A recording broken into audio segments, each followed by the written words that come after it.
तो पहला है, किसी जगह हमने पढ़ा काम संबंधी बात, या हमने काम संबंधी क्रीड़ा देखी, पशु पक्षी किसी की भी, या हमने चित्रगंधा देखा या चलचित्र देखा, जो आज सिनेमा आदि में, मोबाइल आदि में आप सर्च करके देखते हैं, बहुत, ये सबसे पहला अष्टमैथुन में है। इससे देखो, केवल मछली के मैथुन को देखने के कारण सौभरी ऋषि का हृदय जो भगवान के चिंतन में लगा था, हटकर स्त्री चिंतन में लगा और 50 राजकुमारियों से ब्याह किया मानधाता की। तो हमारे हृदय में एक मनोवाह नाड़ी है। कहीं हमारे शरीर में वीर्य की थैली नहीं है, जैसे पित्त की थैली या मलाशय मूत्राशय, ऐसे कोई वीर्य की थैली नहीं है। उस मनोवाह नाड़ी को रक्त की मथानी कहते हैं, जहां हम गाढ़ चिंतन काम किया। तो अष्टमैथुन में पहला मैथुन हो गया। वो मनोवाह नाड़ी पूरे शरीर से रक्त से मथ करके वीर्य को एकत्रित कर देगी।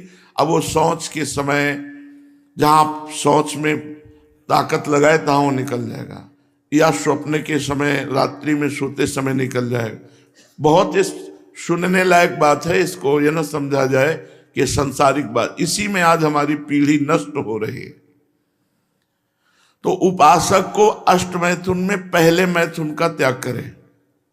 ना कोई ऐसी किताब पढ़े जिसमें काम संबंधी बातें लिखी हों, ना किसी जीव को मैथुन करते हुए देखे, ना कोई चित्र ऐसा गंदा देखे, और ना उसका चिंतन बनने पावे। चिंतन बना तो हो गया, पहला मैथुन हो गया, उसी से आप पतित हो जाएंगे।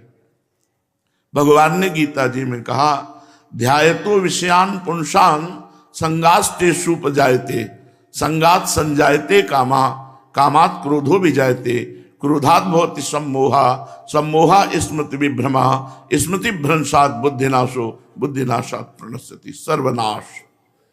जब हम काम का चिंतन करते हैं, वही हमारा सर्वनाश का कार्य बन गया। बहुत ध्यान से सुनो, कोई चित्र, कोई सिनेमा, कोई मोबाइल से गंदी बात, या किसी जीव को मैथुन करते हुए देखना और उसका चिंतन करना, ये पहला मैथुन हुआ। अष्टमैथुनों में एक में पतित हो जाएगा। दूसरा, 4 पुरुष बैठ करके काम संबंधी स्त्री के अंग प्रत्यंगों का वर्णन करना, काम संबंधी बातें करना, काम संबंधी अश्लील बातों में कितना सुख है ऐसा चर्चा करना। इसके चर्चा करने से चिंतन बनता है। फिर वही बात आ गई, जैसे पहले अष्टमैथुन में, तो दूसरे इसमें भी वही चिंतन होगा। जहां 4 लोग बैठ, बोधयंता परस्परम, मच्चित्ता मदगत प्राणा, बोधयंता परस्परम, कथयंत च माम नित्यम, तुष्यंत च रमंत च। हमें चाहिए हम 4 लोग बैठकर भगवत चर्चा करें, भगवान के रूप गुण लीला महिमा की चर्चा करें। अगर हम स्त्री संबंधी चर्चा, काम संबंधी चर्चा और काम सुख संबंधी चर्चा, तो हमारे हृदय में मनोवाह नाड़ी एक्टिव हो जाएगी, वो अपने आप हो जाएगी, और आपके पूरे शरीर से रक्त को मथ करके वीर्य निकाल देगी। और वो किसी भी तरह निकले, वो तुम्हें पता भी नहीं चलेगा, निकल जाएगा। तीसरा, एकांत में इशारे करना, हास्य विनोद करना, काम भाव से छूना, पास बैठ करके एकांत में चिंतन बनेगा, फिर वही दुर्दशा हो जाएगी। अष्टमैथुनों में तीसरे में कभी भी कहीं भी किसी भी तरह से ब्रह्मचर्य साधन करने वाले को माताओं बहनों के साथ एकांत सेवन नहीं करना चाहिए। बलवान इंद्रिय ग्रामो विद्वानमपि कर्षति, इंद्रियां बड़ी बलवान हैं, वो बड़े बड़े विद्वानों को भी आकर्षित करके बलात् भ्रष्ट कर देती है। चौथा,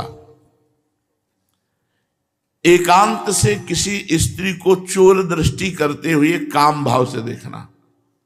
वो नहीं देख रहे, आप छुप कर देख रहे हैं और पूरी तन्मयता से। ये अष्टमैथुनों में चौथा है। किसी भी माता बहन को काम दृष्टि से चोर कर देखना। चोर मतलब एकांत होकर के वो नहीं देख रहे लेकिन आप देख रहे हैं। अष्टमैथुनों में ये चौथा, ये भी आपको भ्रष्ट कर देगा। पांचवा, मुस्कुराहट, हाव भाव, कटाक्ष, वार्ता, ये काम संबंधी करना। मुस्कुरा दिया परस्पर, कटाक्ष कर दिया, हाव भाव कर दिए। अब मिलो या ना मिलो, वो आपका चिंतन बनेगा, चिंतन आपका सर्वनाश कर देगा। छठवां, श्रृंगारिक, शरीर को सजाना। जब हम शरीर को श्रृंगारित करते हैं तो हमारे अंदर रजोगुण आता है और रजोगुण काम उत्पन्न करता है। रजोगुण से ही काम का प्रादुर्भाव होता है। शरीर की सजावट नहीं होनी चाहिए। ब्रह्मचारी को शरीर से उपेक्षा रखनी चाहिए। हमें स्नान दिनचर्या के लिए करना है।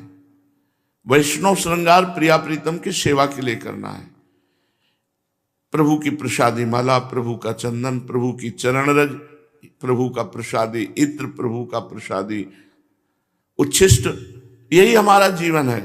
बाहरी श्रृंगार हम अच्छे लगें इस भाव से क्रीम आदि लगाना या और भी श्रृंगार ये नहीं करना चाहिए। ब्रह्मचर्य धारण करना है तो श्रृंगार से बचना चाहिए।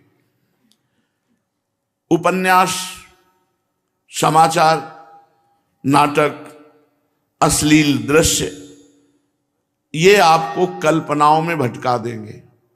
वैसी कल्पना बनने लगेगी, फिर वही भ्रष्ट हो गया। सातवां, किसी के द्वारा भोग की बात सुन करके उसकी प्राप्ति के लिए प्रयत्न करना, यह अष्टमैथुनों में सातवां है। भोगों की बातें सुन सुन सुन करके अब हम पागल हो गए और हमारा चित्त खोजने लगा कि कहां हमें भोग मिले, कैसे भोग मिले, इससे भी भ्रष्ट हो जाएगा, पतित हो जाएगा। आठवां, प्रत्यक्ष सहवास, प्रगट में संभोग। ये 8 प्रधान अष्टमैथुन कहे गए और अष्टमैथुनों में ही प्रगट संभोग के अंतर्गत ही हस्त क्रिया आती है। ये इतनी भीषण बीमारी है, इतनी जोर से फैली हुई है कि चाहे बच्चा हो चाहे बच्ची हो, कुसंग के प्रभाव से एक 12 वर्ष के बच्चे से पूछा तुम्हें कैसे ज्ञान हुआ ये, क्योंकि लक्षण दिखाई देते हैं। जैसे चेहरे में देखो तो एक दृष्टि होती है अपने लोगों के पास, जहां उस दृष्टि से देखो तहां पता चल जाता है ब्रह्मचारी है कि नहीं है। 3 चिन्ह तो एकदम स्पष्ट उसके दिखाई देते हैं, नाक से लेकर मस्तक तक स्पष्ट एक दृष्टि में पता चल जाता है कि ये स्त्री सहवास से है या हस्त क्रिया से है। बहुत बुरी दशा हो जाती है, ये बहुत बुरा रोग है। उसने कहा हम विद्यालय में सीखा है बच्चों के साथ। ये बालकों से लेकर के बड़ों तक, इससे ज्यादा खतरनाक प्लेग या हैजा, ये बीमारियां इतनी खतरनाक नहीं, इनके लिए औषधि, लेकिन हस्त क्रिया के लिए कोई औषधि नहीं। ये ऐसी बीमारी है, ऐसी अभ्यास वृत्ति है, पूछो मत, बहुत सर्वनाश बड़े बड़ों का कर देती है। डिग्री प्राप्त पढ़े लिखे लोग भी इस कुचाल के चक्र में फंस गए हैं। ये बड़े दुर्भाग्य की बात है जिनको हस्तमैथुन का अभ्यास हो गया है। ये महारोग से पिंड छुड़ाने के लिए कोई औषधि नहीं है, कोई डॉक्टर ही नहीं है आज तक। डॉक्टरों से पूछोगे आपको सपोर्ट कर देंगे, अच्छा है, बुद्धि मारी गई है। इस महारोग हस्त मैथुन को इतना प्रियता से बच्चे ले लेते हैं, क्योंकि उनको सुखानुभूति थोड़ी देर होती तो ऐसा लगता है बड़ा सुख है, तो कई बार उस सुख को ये हस्त क्रिया, चाहे स्त्री हो चाहे पुरुष हो, बच्चा हो या बच्ची हो, उसको नष्ट कर डालता है, निचोड़ के रख देता है। परमात्मा की जैसे नवधा भक्ति है तो समस्त विकारों से नष्ट करके प्रेम प्रदान करती है, ऐसे ही अष्ट मैथुन के साथ ये हस्त मैथुन ये नव सर्वनाश कर देते हैं। वो सब विषयों का नाश करके भगवत प्राप्ति कराती है, ये सब सद्गुणों का नाश करके नरक की प्राप्ति कराती है, अष्ट मैथुन और हस्त मैथुन। हस्त क्रिया के कारण जितनी कठिनाइयां आती हैं, अगर उनका वर्णन किया जाए तो छोटी मोटी पुस्तक लिख जाएगी।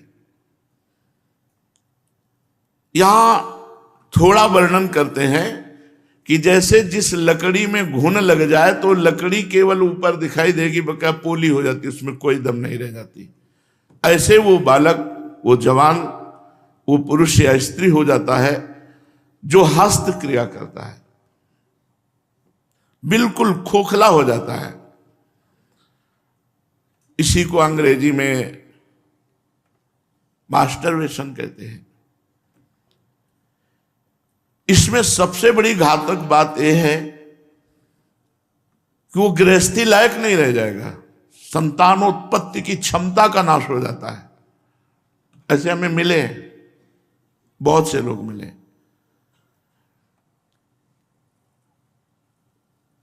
नस नाड़ियां भगवान के द्वारा बनाई गई हैं, उनका संयोग बनाया गया है गृहस्थ धर्म की पूर्ति के लिए। जब आप अतिशय घर्षण करते हैं तो उस नस नाड़ियों की क्षमता नष्ट हो जाती है और वो संतानोत्पत्ति लायक नहीं रहते। बहुत समझ लो, क्षमता नष्ट हो जाती है। क्या फायदा हुआ, आपने अपने जीवन को नष्ट कर दिया। उनकी स्नायु इतनी दुर्बल हो जाती हैं जिसे नष्ट कहते हैं। एक नहीं, लाखों करोड़ों लोग इसके शिकार हैं। जब घर्षण से नस दौर्बल्य आ जाता है तो स्वयं जो वीर तत्व है, चाहे जिसका भी हो, वो अपने आप निकलता रहता है, रिलीज होता रहता है। जरा से लोग शंका में ताकत लगाई निकल गया, सोच में ताकत लगाई निकल गया, या स्वाभाविक उसका। यहां तक कि सामान्य भोग की बात सुनते ही निकल गया, श्रृंगारिक वर्णन हुआ निकल गया, चिंतन किया निकल गया, बिल्कुल जीवन बर्बाद। कोई दृश्य देखा पतित हो गया। ये बहुत बड़े योगी की, महापुरुष की वाणी से आपको सुना रहे हैं। ये अत्यंत आवश्यक, गुरुकुल में रख करके बच्चों को सबसे पहले ब्रह्मचर्य शिक्षा ही दी जाती थी। आज इसकी चर्चा ही नहीं, पूरे भारत में चर्चा नहीं।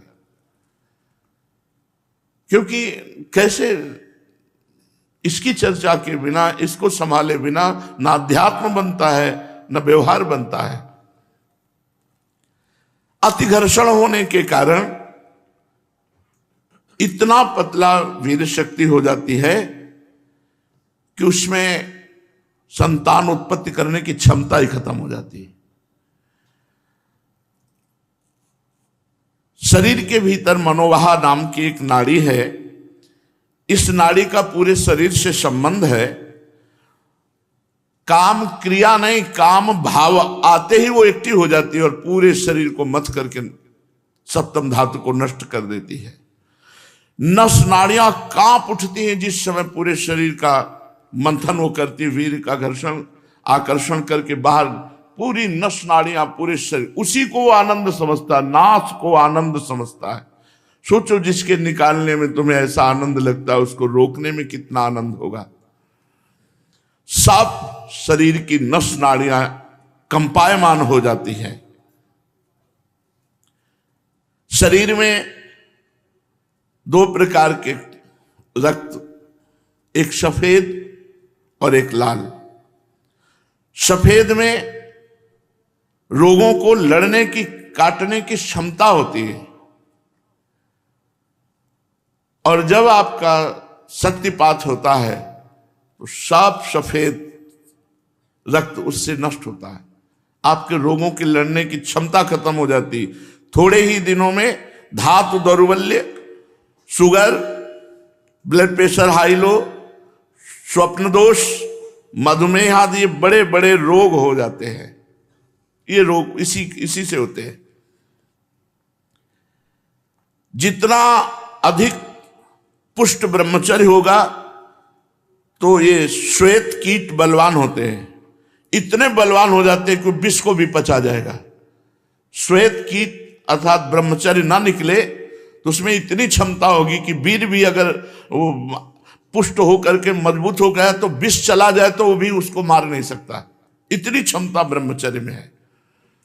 विष को पचा डाले, भोजन की क्या बात। परंतु जो अपनी शक्ति को छीण करते रहते हैं तो इतना दुर्बल हो जाता है कि पानी पचना मुश्किल हो जाता है। हैजा, प्लेग, मलेरिया, थोड़ी थोड़ी दिनों में सर दर्द, बुखार, और वो मानो मरा हुआ व्यक्ति है। आलस्य, प्रमाद, एकदम कोई उत्साह नहीं। हस्त क्रिया से जो वीर्य नाश होता है उससे सबसे पहला धक्का दिल को लगता है।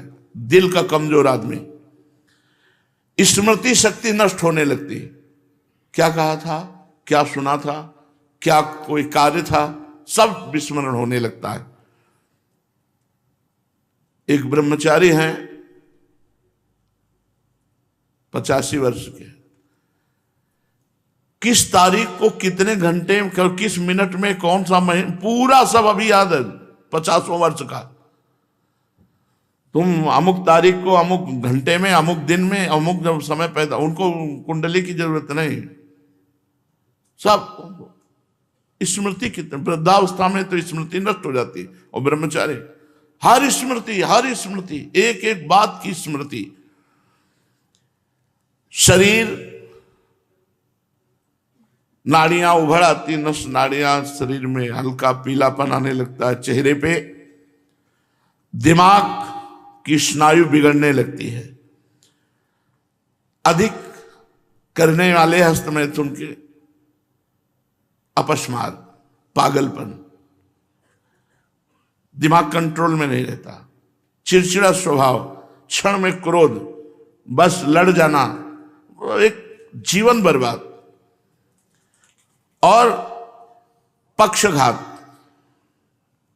लकवा, ग्रंथिवात, हर जगह मोड़ में दर्द होना, संधिवात, वायु रोग बढ़ जाना, मिर्गी, पागलपन, तंद्रा, निद्रा या निद्रा हट जाना, बहुत निंदनीय स्थिति हो जाती है। हस्त क्रिया करने वाले की बहुत निंदनीय स्थिति हो जाती है। बार बार खांसी आना, क्षय रोग होना, और हृदय की बीमारियां बढ़ना। हृदय रोग की, ब्रह्मचारी है तो हृदय रोग की बीमारी नहीं बढ़ सकती। उसमें इतना पावर होता श्वेत रक्त का कि वो ब्लॉक होने ही नहीं देता। बहुत आवश्यक है मनुष्य जीवन दीर्घायु होकर के समाज सेवा, भगवत आराधना, भगवत प्राप्ति, इसके लिए ब्रह्मचर्य बहुत आवश्यक है। ये जो श्वास प्रश्वास की मोटी गति और रफ्तार, ये ब्रह्मचर्यहीनता का लक्षण। यक्षमा, यहां तक देख लीजिए क्या सुविधा रही होगी। सत्यवती जी के जो पुत्र थे विचित्रवीर, क्या सुविधा रही होगी। चक्रवर्ती सम्राट भीष्म जी जिसके रक्षक, कौन सी औषधि नहीं होगी। लेकिन 2 पत्नियों को प्राप्त करके ब्रह्मचर्यहीनता पे उतर गए तो राजक्षमा रोग हो गया और मर गए। ये सबसे ज्यादा महाभयानक प्रभाव हृदय पर डालता है। हृदय पर, हृदय रोग से अभागा अकाल मृत्यु को प्राप्त होता है। गया मस्तिष्क पर बिजली के करंट की तरह धक्का लगता, सब स्मृतियां नष्ट होती चली जाती है। सिर में एकदम भारीपन बना रहना, चिंतन करने की एकदम स्थिति न रहना या निगेटिव चिंतन करना, सुबुद्धि, प्रतिभा, कांति, प्रसन्नता, ये सब नष्ट हो जाती है।